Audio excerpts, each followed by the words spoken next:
Welcome. My name is Mitch Guthrie, and this is the Long Letter Podcast. I'm here with my co-host, Nate Judd. We are covering the book, Grace Can Lead Us Home, A Christian Call to End Homelessness, and this is episode 14. 14. I think so, yeah. I think you're right. Yeah, I could have looked it up before we even started this, but I guess I'm just not in that. Yep, 14. Yeah, there we go. Anyways, and so this is chapter 3, isolation and connection. And before we get into that, last episode we talked about a myriad of things, but it was all dedicated to housing. And sometimes when my brain misfires, I grab the wrong word, even though I'm thinking of something else. And so in my case, I kept saying provisional supportive housing. And what I actually meant was permanent supportive housing, which is literally the opposite of the word my brain found. I don't think I even caught that while we were recording it. Afterwards, when I listened to it, I'm like, is he talking about the same thing? I was and I knew what you were saying. And I think, obviously, you would know what I'm saying if you listen to like the context or whatever. But, man, last week I was having the hardest time just picking out normal words for a sentence structure. Say things nice, kind, do. And hopefully today goes better. But yes, special thanks to Patty Howard for correcting me on that. Yes, she would. She's the teacher. She's the one that grades our papers. Gracious way. Hi, Patty. So, no, I mean, it was good to point out. It's weird when you go to reach for, like, even when we were talking about risk factors and we had just said it and I went to go refer to it again, my brain was just coming up blank and I couldn't, I wasn't putting it together. So, yeah, words, tricky, hard. So, yeah. Anyways, isolation and connection. This is a shorter chapter than his other ones. Can I go back onto that just since you brought that up? Yeah. This week I had a conversation with one of the managers of our hotels here in Centralia, and it's just, we were talking about housing. I don't think we talked about last week that how much more, how much we're dealing with now, even within our hotel stays here in Lewis County. Did we talk about that? No, but one point that I meant to bring out but didn't was that we were talking specifically about like buying a house, like the market for that, but we're having similar issues across rentals and all sorts of stuff. It affects everything. It's not just, that was one example I was using. Yeah. But yeah. Well, so in the last year, we lost our 2 lowest cost hotels here in Centralia. It's almost 200 hotel rooms that many of them were used for long-term stays for people who couldn't get a lease for whatever reason. There's a lot of reasons that people can't get a lease. They're paying, $1,400 a month to stay in a hotel. But it's month to month and there's no background check and there's no all these other things. There's no one doing a credit score. There's no one, you don't need any first or last deposits. You don't have a kitchen or bedrooms, but you have a place to stay. Anyway, we lost 2 hotels and I've seen the dramatic impact that has had on the other hotels in the area.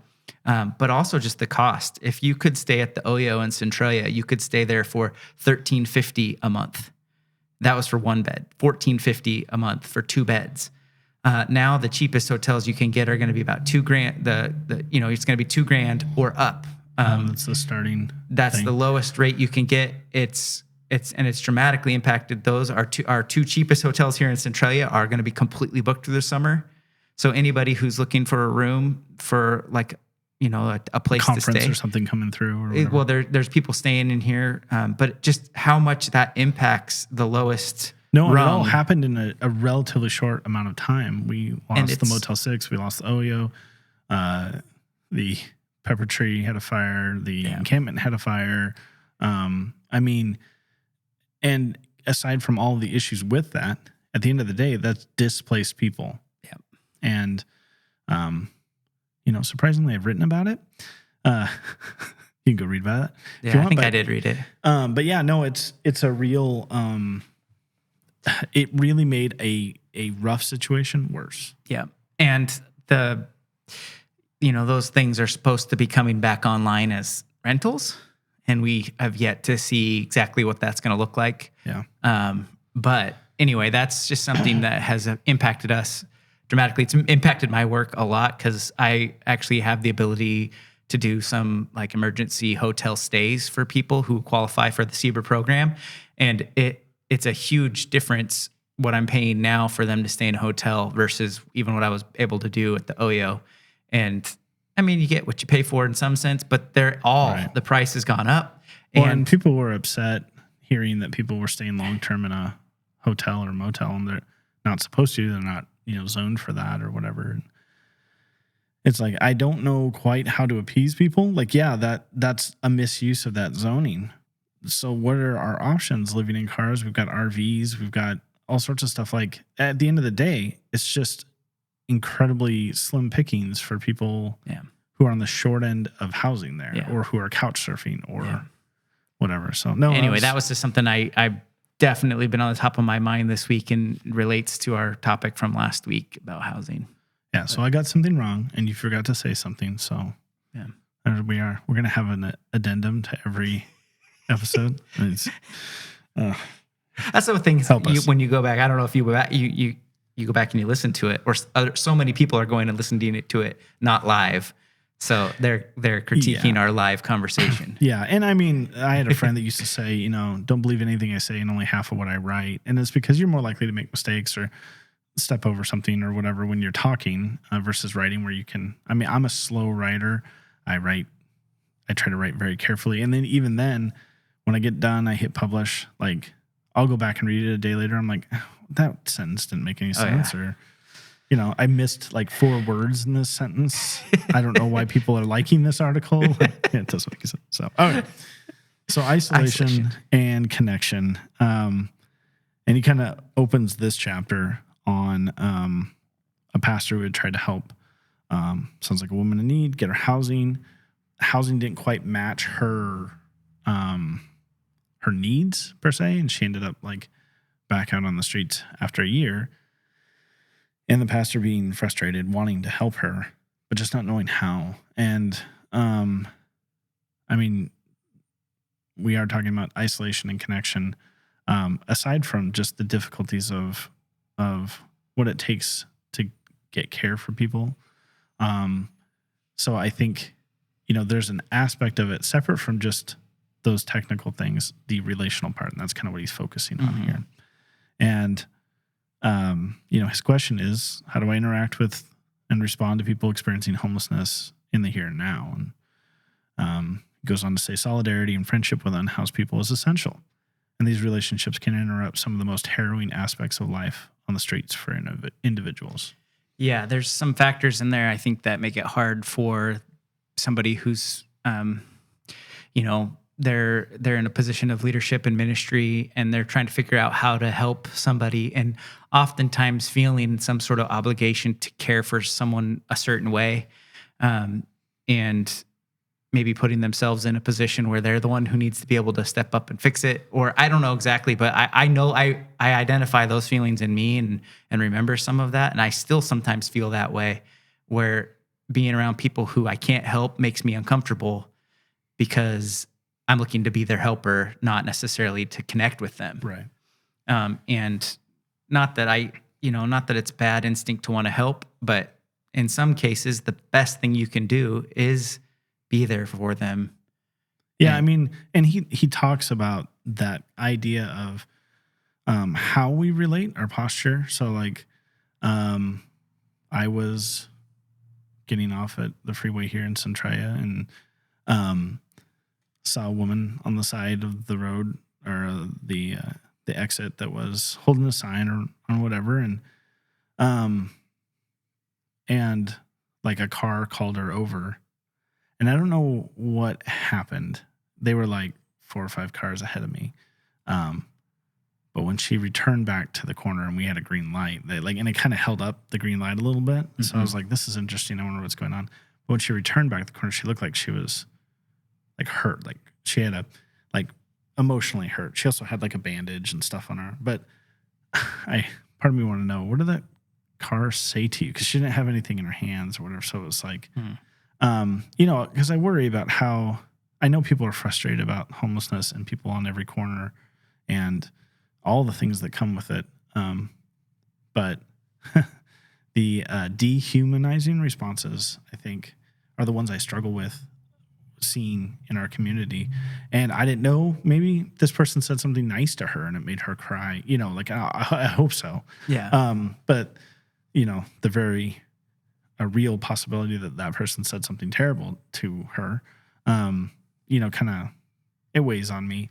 But like simple things, making eye contact, just saying hi, being a gentle presence, all those things are part of the I'll call it rehumanization of people. And it's not always fun or whatever, but sometimes you'd be surprised what you get out of interactions with people. Yeah.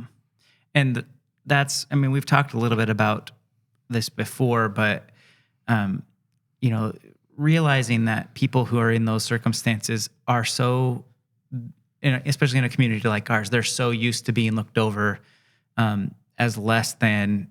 And so sometimes just simply by acknowledging them and looking them in the eye and hearing their story, even if you can't do anything, can make a big difference. And I think as people of faith, especially to try and not minimize their circumstances, but just show some solidarity, or just treat them as a person, not some sort of less than person, response. Yeah. And it is, I get, like I said, I don't want to downplay the difficulties of the things that this population struggles with. And it can be very unnerving or something, depending on the behavior that the person's exhibiting. But I will say that, the one thing we can control about the situation is how we treat people. Yeah, and that was another thing in that story that it brings up. Like, sometimes people get housed, but the needs the program doesn't match the needs, and that's something that people don't often recognize. The necessity of lining those things up as best we can, and sometimes what's available isn't the thing that really meets the needs, and it's still better than nothing. But that's why we do need more varied programs that hit people across the spectrum of why and the barriers that they have to being housed. Because you could put people in in scenarios that don't end up being good for them, and we see this a lot. Yeah, I think we had talked about. It's hard. So I just want to say to the people, I know a lot of people that listen to this podcast have been very encouraging. They work for different organizations in town, people that even gather partners with, or whatever, and they're all doing good work. So I want to say that as a preface. And we have kind of referred back to the shelter a lot. And you had said that some people struggle with being in a shelter due to a type of PTSD or fear of safety or whatever. And we've always been trying to make sure that we're clear that we value the work of the shelter. We value what they're doing with what they have. Yeah. But that is not a one-size-fits-all solution to housing, or even, it's not a housing solution. So I'm thankful for the work, but the recognition that there are people that have conditions that would preclude them from being able to be there, even given their policies of trying to help and work. You know what I'm saying? So, but that is a struggle. That's we're just so short on just so much stuff that I'm glad to see progress being made in that realm. But like you said, we're also losing a ton of housing units that, while they were not ideal, they functionally kind of kept a good chunk of people off of the streets or out of whatever. Yep. Yeah. We just recently had a story where a client was part of one of the programs, got housed into a circumstance that was unsustainable, into a circumstance where the landlord didn't really want them there. And so coming up, and how it all happened is not important, but it goes to show you there's a lot more going on behind the scenes than we can know, especially if you're not heavily involved in the process, like the pastor in this scenario. Like this person that they tried to help, they got them connected, they got housed, and now they're back out there living in the park.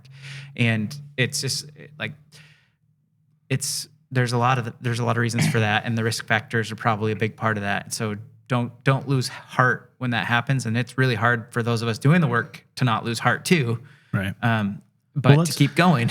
And I think for this conversation, probably just that we can bracket out the things we can't control about the housing or about this or that, and just talk about like how we're relating to people who are experiencing isolation and the difficulties that come with that. And, you know, he goes on in his chapter to talk about isolation. He says, falling into homelessness requires more than just financial or resource loss. If I lost my job and my bank account were dry, my network of family and friends would prevent me from having to spend the night outside. With such an overwhelming number of people on the streets, we recognize that not everyone has access to that same support. And I think that was good to point out. You know, it's no secret that in life, there's a lot of things that happen based off of who you know and your connections. If you're somebody that has a troubled past, issues, or just have no means, your circle of friends is going to be maybe not as helpful in a situation where you're finding yourself homeless or whatever. And let's just take the takeaway point to that is, let's just not assume everybody has the same access. Like I think sometimes people look at the population out there and go, well, they should be able to do this. I can. And then they completely know nothing about that person's situation or what they struggle with or so on. And it is also why we do see certain demographics of people who more often end up in homelessness than others. Those that are dealing with, that are in the LGBTQ arena, like they're way more often going to be cut off from their support systems, stuff like that. Foster care. You think about that, like kids who grow up going from home to home, and for whatever reason, and we see those are a couple that we see more likely to end up experiencing homelessness at some point, and why supporting those groups is so important, because they need support. They're more often marginalized and cut off from support. Yeah. He goes on to say about this isolation aspect, even in California, where the weather is considered more livable, the life expectancy for an unhoused person is 47 years, nearly half the state average of 82 years. Homelessness is, in effect, a death sentence. And that, I highlighted that for a reason, because it was just like, there's some people, and I don't understand the thinking there, and I'm trying to be as empathetic as I can, but they are both very angry at the conditions and squalor that a certain group lives in, but at the same time also say that they're just living their best life off of handouts and services, let's say. And it's like, these two aren't really congruent. And if you look at what that quote just said, that you've basically halved your lifespan because of homelessness.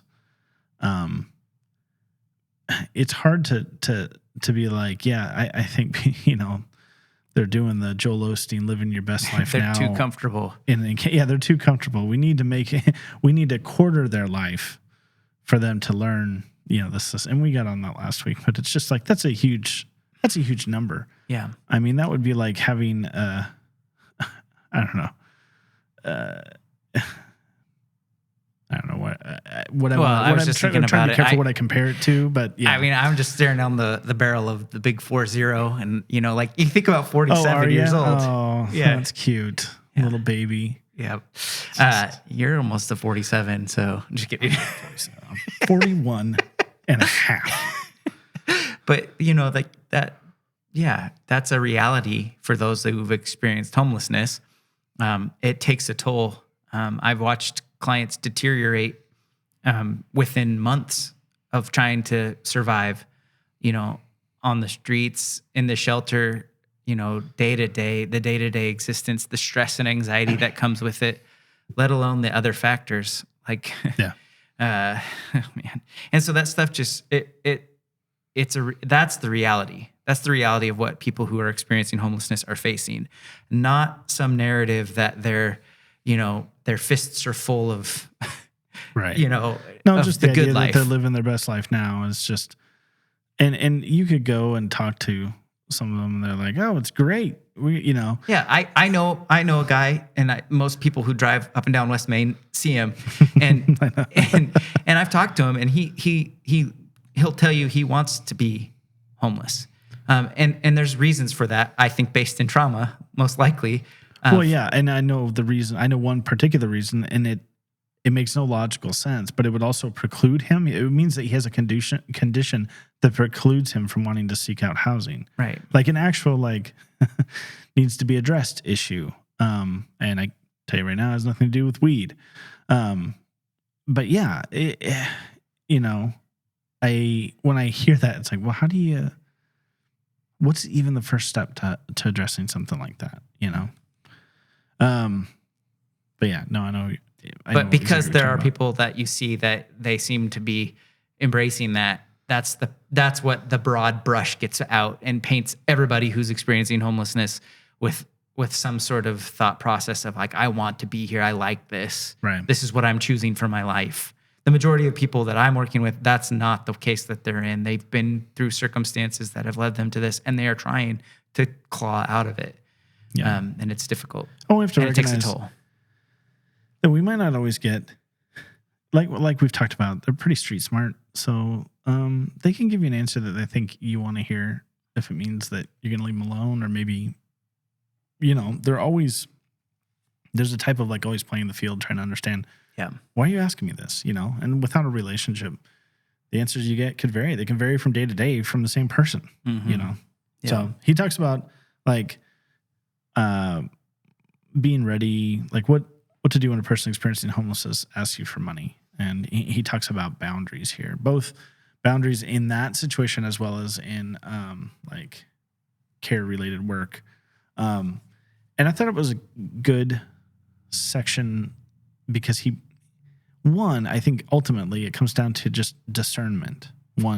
Just thinking through how you're going to respond and having a plan before the need or before the situation occurs. Yeah. And I thought that was pretty good because some people have I never do this, or I always do this, or and I think there's a way to kind of read the room and try to understand what is this person asking for. I've been asked many times when I'm out and about if I have any money on me. Now, I personally, I rarely keep cash on me. Rarely. If the machines don't work at the store I'm in, I just don't get anything because I don't have cash on me. Mm-hmm. So, but then I also try to interact. When they talk to you, I then try to interact and kind of get an idea on their situation, maybe help direct them or see where their service is open. I know that there's multiple organizations in town here that have at least a hot meal somewhere in a nearby downtown area. Things like that. But having boundaries, thinking through how you're going to respond. And I think, having those boundaries in place. I know for me, I very rarely carry cash. It's not because I don't want to have to lie to tell somebody no. It's just because I don't carry cash. Just kind of what you're saying. You're under 40. That's why. But even if I have some, I'm most likely going to say not today. And his, part of his reasoning too is I'm down here every day, right? If I give money to somebody at any given time, it could put myself or others that are working within a situation where that's an expectation that they can't live up to. So where he works. And so we live in a small community. It's not like LA where you could go, to another part of LA and meet a bunch of people that you're not likely to see. In Centralia here, we're likely to encounter the majority of the same people on a day-to-day basis. And so it's not likely that I would here, but I would probably try to tell them if I've never met them before. If I don't recognize them, I'd probably tell them, come over and get some food and talk to some people. Yeah. if they're, but they may just be standing there looking for a handout in that scenario, and it, that's the route that they've chosen to go. Yeah. It's not always because they want to score drugs. Right. I mean, yeah, I know that's what a lot of people think. Yeah, it's interesting you said. The next quote I had literally highlighted from the book. He says, despite knowing hundreds of people struggling with addiction, I've not once heard someone say, I was about to give up and stop using heroin forever, but then that nice lady gave me $10 and I was able to score. And I think it reminds me of, so years ago, we used to do socks in the city. Mm-hmm. And it was something we did every summer for years. And like all my kids would come and they would play at the park and we'd hang out and talk and give out food and socks, and word had gotten back to me from a friend regarding a mutual friend who was in law enforcement that, when we give them socks, they're just using what they save to go get drugs. And I was like, as somebody who does not purchase illicit drugs, how much drugs do socks get you today? Like, it seemed like such a ridiculous, I'm not trying to make fun of them. Well, I guess I am kind of making fun of them. It sounded like such a ridiculous premise that, oh man, we gave them socks and now they can go blow all their money on, meth or whatever they want. Right. And it's like, there's somebody who was going to go buy some drugs and they decided, you know what? No, today I have to get socks. I have to get socks. I told myself I was going to. This is it. This is the line I must draw. Outlet and no, they're going to be going without socks. Yeah.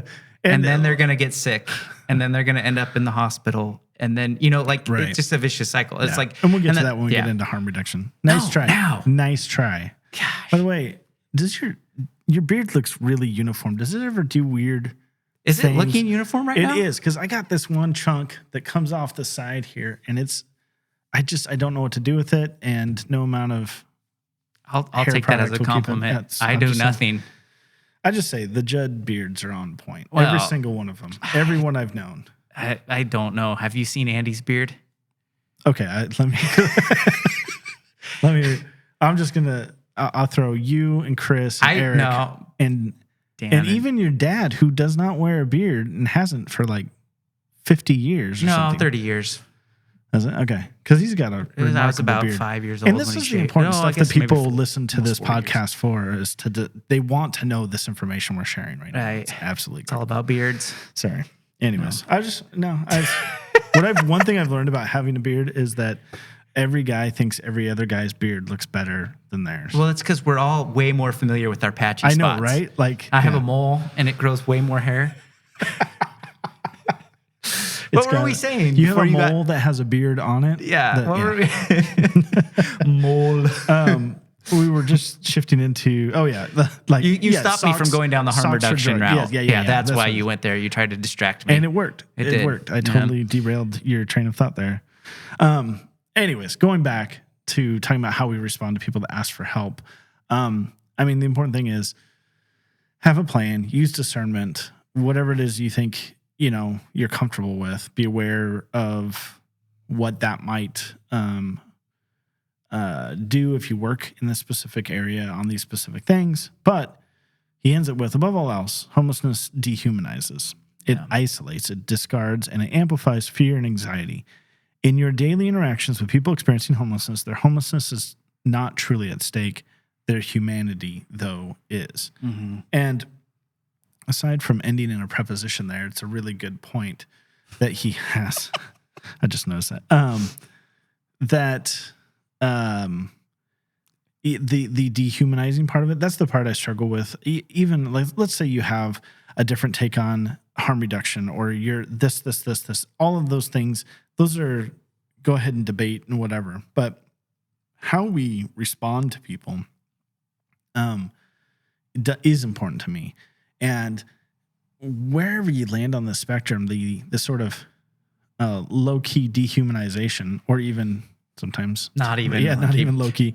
It's like the one day I called into KELA because I couldn't take it, because they were saying they're like cats, and if you feed them, they're going to just get more cats. And I was like, I called in and I was like so irritated, and I got on there and I'm like, I they're remember. not cats. You know, Yeah.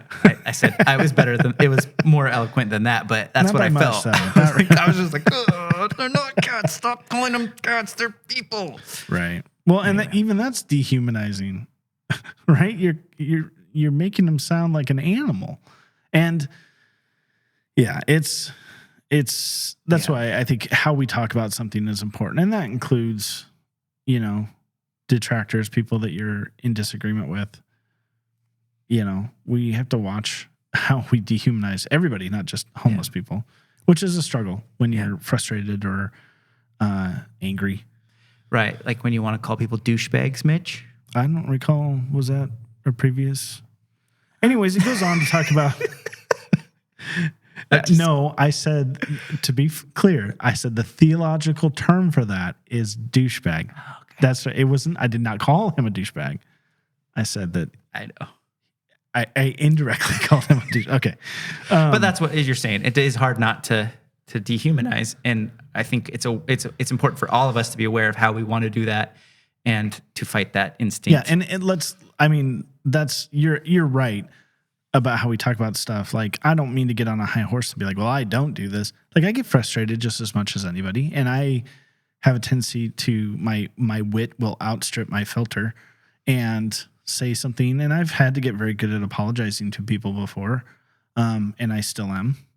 I don't like that, and I'm not going to justify that part of me. So this isn't like a talking down to people, like, don't, or Right, that's what I'm saying. Yeah, like it's just to be aware that it can creep into conversations. It can creep into how we discuss things. And we have to be careful just to be on the alert for that. Yeah. So next section, you're going to like this one, is trauma-informed care. And he talks about this guy that shows up to the place where he worked. Mark is his name. And he comes in. Mark's very quiet, never says anything, doesn't interact with anybody. I think he just gets coffee, and couldn't get a first name out of him, couldn't get a last name. This went on for months. But then slowly over time, over 5 years, he says, the man shares his first name, and then he shares his last name, and then he starts becoming more involved in the group and in the things that they're doing, and starts to serve and so on, to the point where he ends up being a part of the group and telling all these stories, and he gets his words jumbled and stuff like that.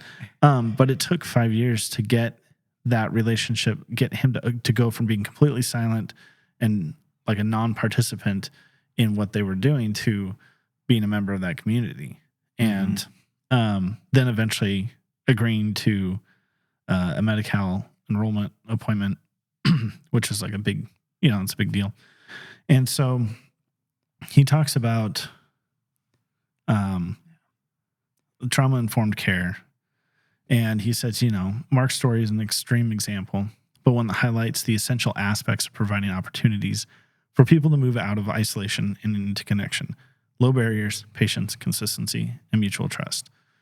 And he goes on, he says, the methodology at work here is called trauma-informed care. And while it has become ubiquitous in social work and many educational settings, it has yet to make many inroads into church practice. Mm-hmm. So what's your experience?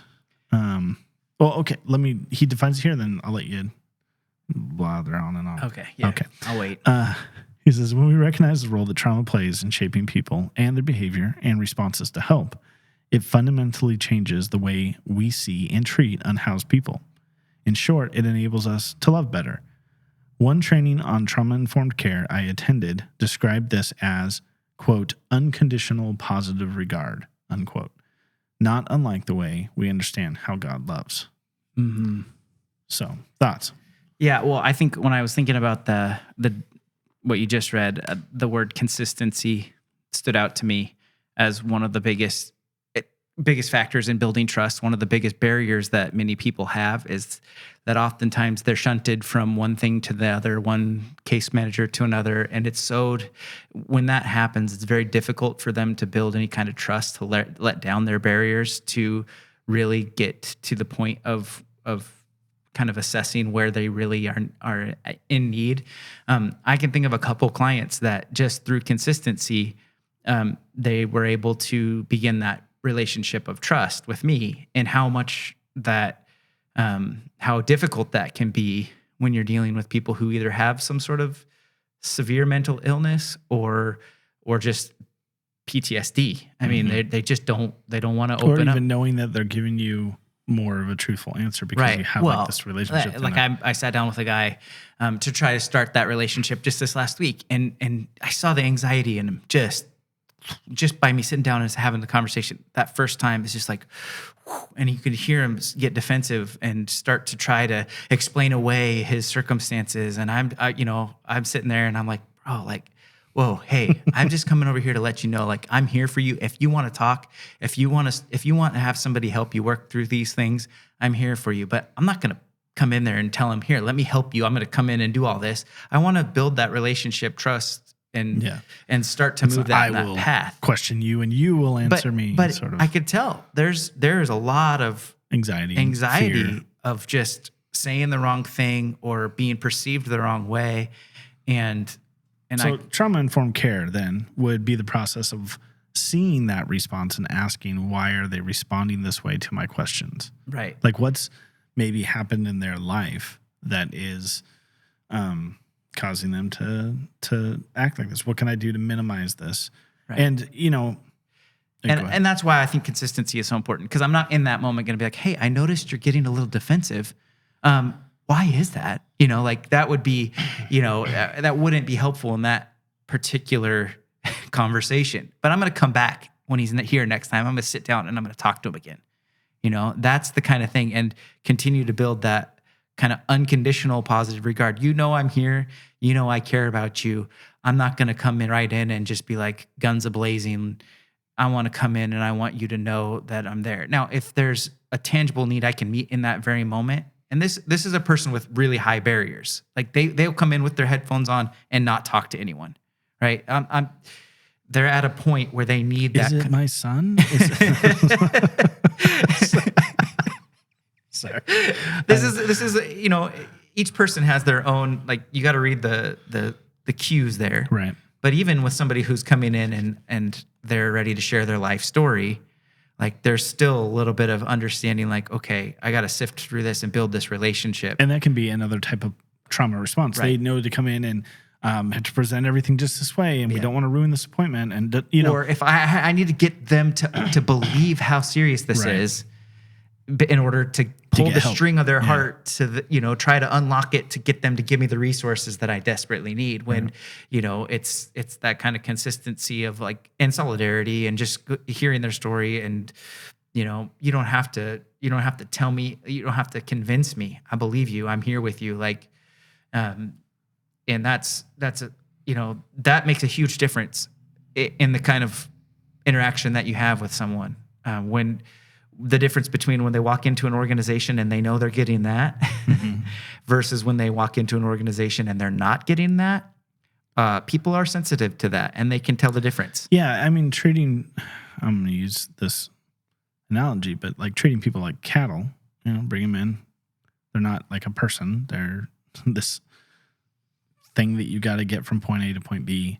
All that speaks to how people respond to different stuff. And the important takeaway of trauma-informed care is just to be aware and empathetically try to understand what's driving their responses here. And when I was learning this, it's something that you pick up as you work with more and more different people. You start asking questions like, what's going on here? Or that was an odd response or whatever, but the conversation is always directed, and in here it's specific toward, homeless populations or people dealing with certain issues. But I've actually found it to be pretty profitable to ask it about my interactions with a lot of people, not just that particular population, including people that I'm adversarial with or that I'm struggling with. I found it's helpful to me to stop and go, what's driving this conversation? What's driving their response in this situation? Is it fear? Is it a type of anxiety? Is it an anger or frustration? Like whatever it is. And I don't always get, I don't dial in the perfect thing, but I do get it stops me and it makes me do the work of like, ask yourself what's going on. The same thing applies to me as well. Like what trauma do I have, or what's going on in my life? Trauma is a big word, but we could just say like an empathetic response to like understand, why am I responding like this? Mm-hmm. Why am I worked up, or why am I, so it's right. Trauma informed care can be it can be beneficial for more than just absolutely. Dealing with people who are experiencing huge T trauma. Right. But even the small T traumas that we all have, and big T traumas, they come out in our relationships and our interactions. As I was listening to, though, talking about like people who are adversarial, like it can be difficult, and we already kind of hinted at this. It can be difficult to dial in unconditional positive regard for people who you don't. I have some more theological terms for them, but I won't share them right now. And we don't do it perfectly, but especially when we know we're dealing with people who the trauma is expressing itself in really broken circumstances, we have to be extra sensitive to that, and do our very best to meet them where they're at, and to try to build that relationship of trust. And it isn't just to move them along, but it's because they're human, and because I believe God made them and loves them, and I get to be the person sitting with them in front of them at that moment to hopefully do as much as I can to help them recognize that, even if I don't say that out loud. That's in it's in my makeup to try to do that, and I think whether somebody is a Christian or not, they can be doing that. Yeah, and it's not just related to this particular work. I mean, we can apply this to a lot of what people do when you're interacting with others. Another point that he has in here, which that it's not just, I've used this analogy before. It's a terrible analogy, but I get a kick out of it, so I'm just going to keep doing it, which is the scene from Elf where he sees the raccoon and he wants to give the raccoon a hug, and then the raccoon just, mauls him or whatever. I think some people will hear something like trauma-informed care as that sort of naive, doe-eyed response to just anything, And the truth is, like, proper trauma-informed care factors in the safety of the person, safety of the person helping them, as well as that boundary discussion that we had earlier. It's not some sort of like just thoughtless, like throw your cares. Oh, you need a hug. Right. Oh, right. Yeah. It is a using discernment and trying to understand, but it's also you're working toward the safety of the person that you're talking to, and so on. Right. So I mean, go this way. Like even a police officer who has to restrain someone could be still using trauma-informed care. Mm-hmm. I mean. And should be. Hopefully that kind of training would be happening right in those that are dealing with the marginalized and traumatized populations. I don't know, but yeah, and there I can't remember the name of it, the term for it, but people that work in hospitals or even in psych wards or whatever, where you have risky, they can't just go, beat their patients into submission. They have to use nonviolent means of restraining somebody. Yeah. There are techniques, there are ways to do it that least restrictive alternative. Yeah. And those, thankfully that's not a situation most people have to work in. And I'm thankful for the training available for those that do. But yeah, just being aware that this trauma-informed care, stopping, asking questions about like, why are they responding like this? Doing that to yourself. Why am I responding like this? What am I responding from? And kind of navigating that with sort of, that unconditional positive regard as well as grace. And, it means that there are people that you give second, third, fourth chances to, but you also make some changes to protect the safety of them and the people that they interact with. We've had an individual years ago that he would just get into trouble every time he came into the cafe, eventually, and he would always get kicked out. Now, we would just get creative. He would come up to the window. he could get his meal because he still needed food. So we give him, but he couldn't stay. You got to go, man. Until he had shown that he had chilled out or that he could, play nice with others. There's creative responses. Sometimes you have to take things out to somebody because they can't come in. Things like that. Post-COVID, things are different now, and I think we're going to be feeling the effects of that for a long time. And what are the things that cause that? Isolation. Yeah, absolutely. That gets back to we all have seen that culturally. We are having a harder time playing nice. We are, and there is yes. I've said this before. I mean, as an organization, even just somebody part of the community, you look around, you can see that the tenor of the demographic of homelessness has changed. It's for a while there, it had been more aggressive, more angry, more entitled, like whatever it is. There was this sort of thing post-COVID. But what's crazy is people, if you take a step back, you look at our culture, we're seeing that same thing culture-wide. Yeah. Like the homeless population really is a microcosm of where we are culturally. And being aware and looking at that people are more aggressive, people are shorter on patience, and they are, the way that these interactions, I mean, just drive downtown for a moment, try to cross the street. I don't know, like that whatever isolation or other factors came into play during COVID, wherever you stood on the whole COVID response or whatever, is in the end, it did make for a more polarized, angry sort of society. And I think we're going to be dealing with the effects of that for a while. Now, I can say that the population that we're talking about has, some of that's kind of died down a little bit. Things have chilled out a little bit more, but no, it's not good for man to be alone, right? Right. So he goes into flourishing and friendship. And this is where I think, Christians, I think, can do something that, say, program can't. A program can't necessarily build community. It can't necessarily bring people from the outside in terms of relational interactions.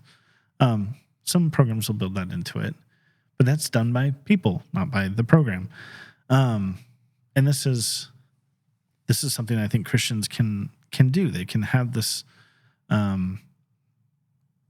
response, this posture, whatever you want to call it, toward these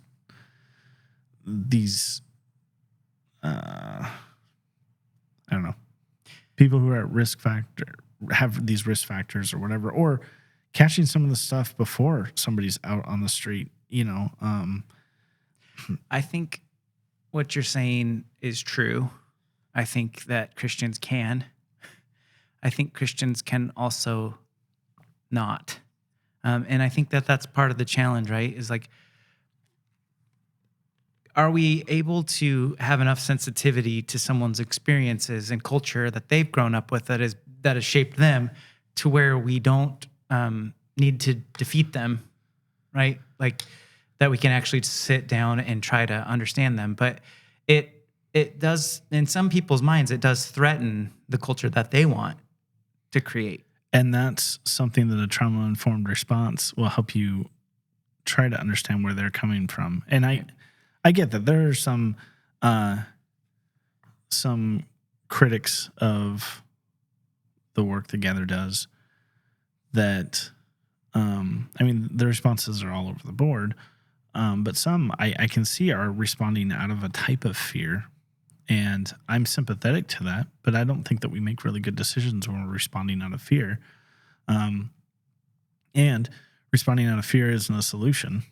It's just a poor way of responding to something. So, all right. So we had a technical issue where the board stopped recording due to lack of space. It's very confusing why. Still don't quite know what happened there, but we did want to just wrap up this episode talking about this trauma-informed care, which I think was it's isolation, community is an important part of it, but the trauma-informed care was sort of, I think, one of my bigger takeaways from the chapter. Yeah. And using that and how we respond to not just certain populations, but just you can use it in life for a lot of stuff. And it doesn't have to be like you were saying, trauma with a capital T versus trauma with a lowercase t. It could just be having an empathetic response and asking yourself, why is somebody responding like this? Or even why am I responding like this? Just stopping and asking those questions to help kind of dial in what's going on and maybe being more informed about the situation. Yeah, it impacts our relationships. It impacts, I mean, I know the people closest to me, this stuff has impacted how I react when they're upset. Mm-hmm. I don't feel the need. I mean, I struggle with my own things, but I don't have to get defensive. I can recognize, what's going on and try to be empathetic rather than feel like it's attacking me. But yeah, it's a whole nother topic. Yeah. How that stuff impacts our relationships it's broad, not just in dealing with people who are experiencing homelessness. Yeah, no, definitely. And the chapter ends on kind of flourishing in community and recognizing, I think, that there is I don't know what you want to say. There's no one size fits all solution. We need probably multiple types of things going on at the same time. These efforts aren't a zero-sum game. Yeah. That they're not mutually exclusive. People can be doing different things at the same time to meet the growing and diverse needs of our community. And I think we could be okay with that. I think we could work within that. It would be nice to see the, and I know that we talked about this when we thought we were being recorded, but that we have a good community. Mm-hmm. We have a community that is trying. It's difficult right now because there's a lot of issues that are pressing in our community, and we are heading into an election season, which has a tendency to stir up a voting base by having issues that people get angry about, and we have a tendency to scapegoat a thing or target something and this and that, all in like kind of circling the wagons type approach to stuff. And it's really not necessary. I think there's a lot that can be done without the scapegoating, without the tribalization type stuff everywhere. And I think there are a lot of people in our community that would like to get more creative and think differently about how we move forward and what we're doing as a whole. And that return to the not being a zero-sum game sort of thing. Yeah, and there's the recognition, especially in a community like ours, it's not large. We have the opportunity to get together, but it does, we can't let issues dehumanize us, dehumanize others. Because really, when we dehumanize others, we're dehumanizing ourselves. And it's a cycle. It's a feedback thing. It's also a type of trauma. Yeah, and so we have to fight against that, and I think just a willingness to listen to others, and yeah. Well, thank you, listeners. Sorry for the little glitch here. Hopefully, you enjoyed this chapter. We will try to keep the pace here and meet and do these and work through his next chapter, which is community and solidarity. Oh, you remembered community and solidarity, which we've already kind of transitioned to here. Yeah. All right. Well, thank you, listeners. Thank you, Nate. Thanks, Mitch. And I'll see you next week. Yep. Have a great week.